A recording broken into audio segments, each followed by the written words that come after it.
యేసుక్రీస్తునామములో ప్రీతిగా ముఖ్య ధ్యానం కొరకై మరి యోహాను రాసిన సువార్త మరి 15వ అధ్యాయము 11వ వచనం చదువుతానండి. యోహాను రాసిన సువార్త 15వ అధ్యాయం 11వ వచనం. మీ యందు నా సంతోషం ఉండవలననియు మీ సంతోషం పరిపూర్ణం కావాలననియు ఈ సంగతులు మీతో చెప్పుచున్నాను. ఇక్కడ యేసు ప్రభు కొన్ని సంగతులు తన శిష్యులతో చెప్తూ సంగతులు చెప్పే ఉద్దేశాన్ని గురించి చెప్తున్నాడు. ఏంటంటే ఉద్దేశము, మీ యందు నా సంతోషం ఉండవలననియు మీ సంతోషం పరిపూర్ణం కావాలని మాటలు చెప్తున్నా అంటున్నాడు. ఏ మాటలు అంటే మరి మొదటి వచనంలో గమనిస్తున్నాము, నేను నిజమైన ద్రాక్షవల్లిని, నా తండ్రి వ్యవసాయకుడు, నాలో ఫలింపని ప్రతి తీగ ఆయన తీసి పారవేయను, ఫలించు ప్రతి తీగ మరి ఎక్కువగా ఫలింపవాలని దాని పనికిరాని తీగలు తీసివేయను. కాబట్టి ఇక్కడ చూసినట్లయితే నేను ద్రాక్షవల్లిని, మీరు తీగలు అంటున్నాడు. కాబట్టి తండ్రి వ్యవసాయకుడు ఉంటున్నాడు, నేను ద్రాక్షవల్లిగా ఉంటున్నాను, మీరు తీగలుగా ఉంటున్నారు, నాలో అంటుకట్టబడి ఉంటున్నారు. అంటుకొట్టబడినటువంటి తీగల్లో నుంచి మనం ఎదురు చూస్తామంటే కాపు ఫలం ఎదురు చూస్తాం. కాబట్టి ఫలించాలా అని కోరేటువంటి విధంగా అదే విధంగా మనం కూడా ఫలించాల దేవుడు ఉండి అనేటి కార్యాన్ని ఎదురు చూస్తున్నాడు. మరి ఫలించకుండా పనికిమాల తీగలు ఉంటే దాన్ని ఏం చేస్తాడు? ప్రూనింగ్ అంటే దాన్ని తీసివేస్తారనమాట. అప్పుడప్పుడు ఆ పనికిమాల తీగలు తీసివేస్తే అంటే మనలో మరి ఆత్మీయంగా పెరగలేకుండా ఉండేటువంటి ఆటంకకరమైన కార్యాలు మనను తొలగించేవాడు ఉంటున్నాడు దేవుడు. వాటి తొలగించేది ఎందుకు అంటే ఇంకా బాగా ఫలించేదాని కొరకే. అది ప్రాముఖ్యమైన కార్యం. కాబట్టి ద్రాక్షలో నేను తీగలు మీరు ఎవడు నా యందు నిలిచుండునో నేను ఎవరిందు నిలిచానో వాడు బహుగా ఫలించునంటాడు. కాబట్టి దేవుని యొక్క ఉద్దేశం అది.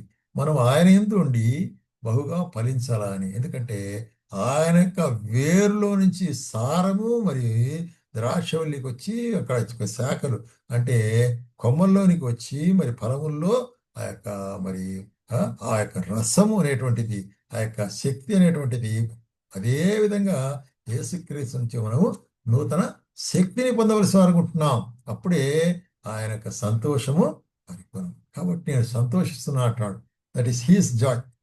అట్టనే మరి ఇంకేం చెప్తున్నాడంటే మీ సంతోషం పరిపూర్ణం అంటాడు. చూడండి 16వ అధ్యాయంలో చూసినట్లయితే 24వ వచనములో, ఇది వరకు మీరేమీ నా పేరట అడగలేదు, మీ సంతోషం పరిపూర్ణమగినట్లు అడుగుడి మీకు దొరకను.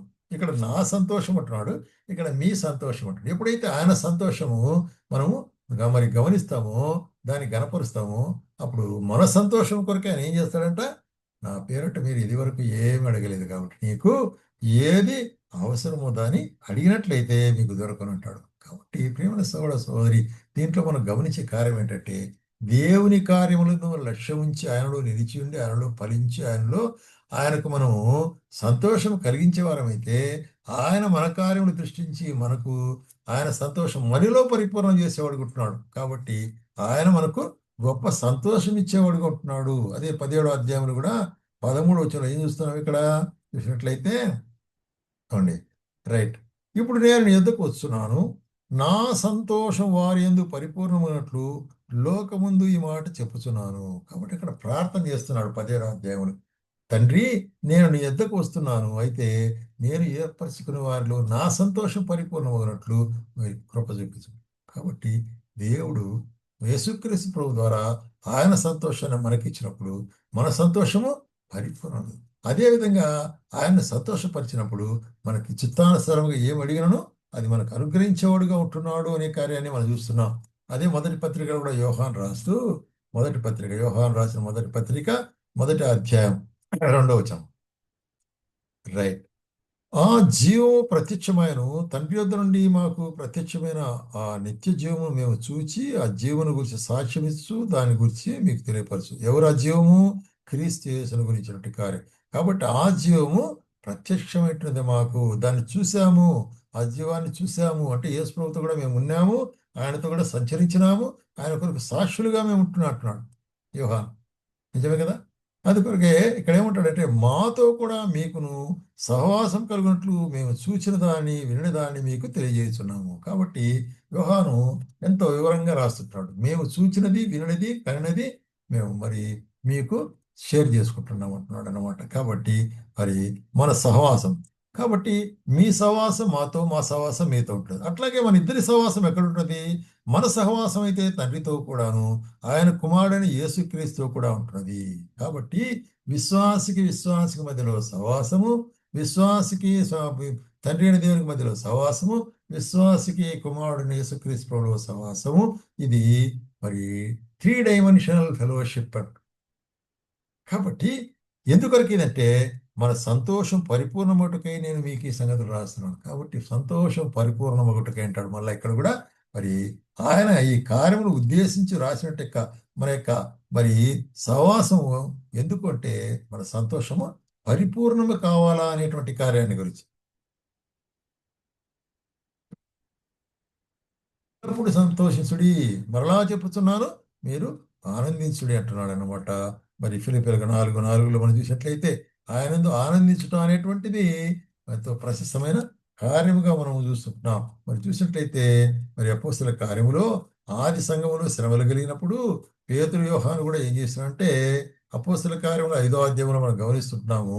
అక్కడ యేసుక్రీస్తు గురించి ప్రసంగించినప్పుడు అక్కడ మతాధికారులు వాళ్ళంతా అక్కడ కలిసి వారిని పట్టుకొని మీరు ఈ కార్యముల గురించి ప్రసంగించకూడదు అని చెప్పేసి వారిని గద్దించి వారిని శిక్షించి మరి బయటికి పంపిస్తుంటారు. అప్పుడు వాళ్ళు ఏమంటున్నారంటే, అయ్యా మేము మరి ఆ నామం కొరకు అవమానం పొందుటకు పాత్రలను ఎంచబడి వారు సంతోషించు మహాసభ నుండి వెళ్ళిపోయింది.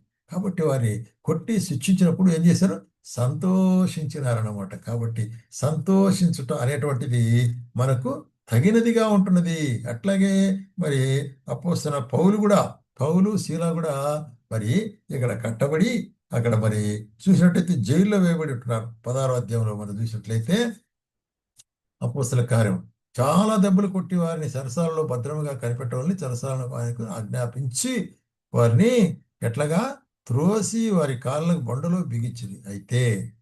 అయితే మధ్యరాత్రి వేళ పౌలును శీలయు దేవుని ప్రార్థించు కీర్తనలు పాడుచుండని. ఎట్లాగంటే సాధ్యం అంటే అదే క్రీస్తు యేసు యొక్క సంతోషం. కాబట్టి కొట్టబడినారు, గాయాలు ఏర్పడినాయి, నొప్పి ఉంటున్నది, బాధగా ఉంటున్నది, బంధించబడి ఉన్నారు. అయితే కూడా ఏం చేశారండి? ఇక్కడ మనం నేర్చుకోవాల్సిందంటే మరి దేవుని గురించి కీర్తనలు పాడుచు ఆయన స్తుతించినారు అనే కార్యం చూస్తున్నాం. కాబట్టి మన సంతోషం పరిపూర్ణం కావాలంటే మనం ఆయన యందు నిలిచి ఉండవలసిన వారికి ఉంటున్నాము.